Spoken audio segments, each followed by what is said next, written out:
వీళ్ళకి అహంకారం నడినెత్తి మీదకి వచ్చి కొట్టుకుంటా ఉంది.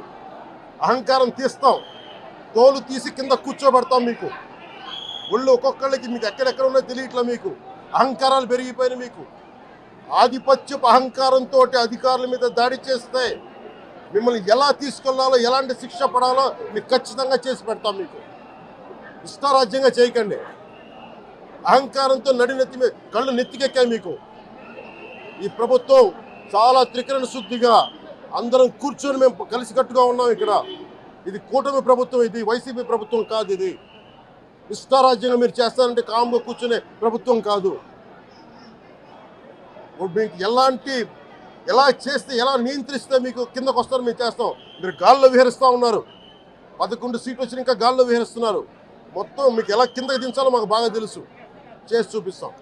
ఇదే కాదు, ఈ సందర్భంగా ఏ నాయకులకైనా సరే అధికారుల మీద దాడి చేసినా, అధికారులు విధులు నిర్వహిస్తుంటే అడ్డుకున్నా చాలా కఠినమైన చర్యలు ఉంటాయి.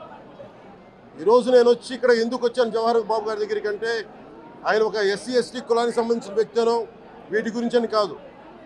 ఎవరైనా సరే ఇర్రెస్పెక్ట్ ఆఫ్ కాస్ట్ ఆధిపత్య ధోరణితోటి కనుక దాడి చేసి విధుల నిర్వహణకు అడ్డం వస్తే ఇది ఉపేక్షించే ప్రభుత్వం కాదు. ఎస్పీ గారికి కూడా చాలా స్పష్టంగా చెప్పాం. వారికి ఎవరైతే తప్పించుకొని తిరిగారు ఇంకో 9 మంది, వారిని కూడా పట్టుకోమని చెప్పాం. వారికి తగిన విధంగా కౌన్సిలింగ్ చేయాలి, అలాగే కఠినమైన శిక్షలు పడాలి. మీరు లాయర్లు అయి ఉండొచ్చు గతంలో, మీ చట్టాలు కానీ మీ గతంలో మీ అధికారాలు కానీ ఏవి మిమ్మల్ని రక్షించలేవు. మీరు గుర్తుపెట్టుకోండి.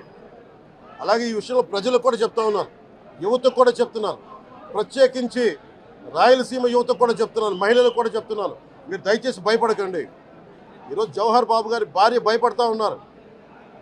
మీరు మాట్లాడితే కూర్చొని వాళ్ళ నాయకుడు కూడా మీరు కూర్చొని ముందు ఇవి కరెక్ట్ చేయండి, ఇలాంటివి కరెక్ట్ చేయండి, మీ పార్టీ వర్గాలు మీరు నియంత్రించుకోండి. 11 సీట్లు వచ్చినా ఇంకా మీరు దాడులు చేస్తూ ఉంటే మటుకు ఉపేక్షించే ప్రభుత్వం కాదు ఇది.